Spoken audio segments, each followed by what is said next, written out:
रत्नागिरीमध्ये गेले 4 दिवस मुसळधार पाऊस पडतोय, त्यामुळे भात शेतीला मोठा फटका बसलेला आहे। गेले 4 दिवस भात शेतात पाणी असल्यानं बळीराजाच्या चिंतेतही वाढ झाली आहे। पाणी असंच राहिलं तर भात शेतीचं मोठं नुकसान होण्याची शक्यता आहे। नदी किनाऱ्याजवळील नारळाच्या बागांना देखील फटका बसलाय। बागांमध्ये सुद्धा जवळपास 3 ते 4 फुटांपर्यंत पाणी साचलंय। पावसाचा जोर असाच राहिला तर पाणी आणखी वाढण्याची शक्यता वर्तवली जाते। रत्नागिरीतील पोमेडी इथल्या भात शेती परिसरातून या सगळ्याचा आढावा घेतलाय आमचे प्रतिनिधी राकेश गुडेकर यांनी।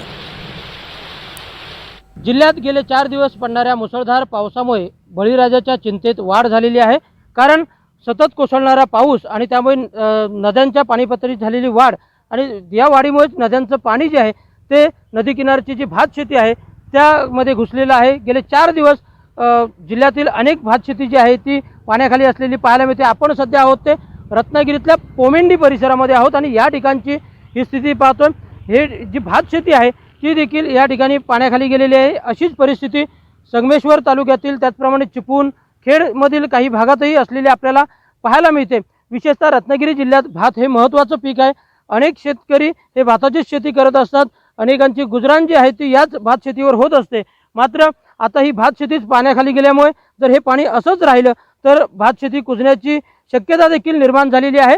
त्यामुळे पाऊस कुठेतरी जर पावसाचा जोर कमी झाला तर या शेतातलं पाणी ओसरेल आणि त्यामुळे बळीराजाची चिंता देखील कुठेशी कमी होईल। त्यामुळे एकूणच जर आपण पाहायला गेलं तर संपूर्ण रत्नागिरी जिल्ह्यात काही ठिकाणी जी नदी किनारची गावं आहेत किंवा नदी किनारची शेती आहे त्यामध्ये पाणी घुसलेलं पाहायला मिळतंय। ते पाणी देखील अद्यापही आहे, त्यामुळे बळीराजाच्या चिंतेत वाढ झालेली पाहायला मिळते।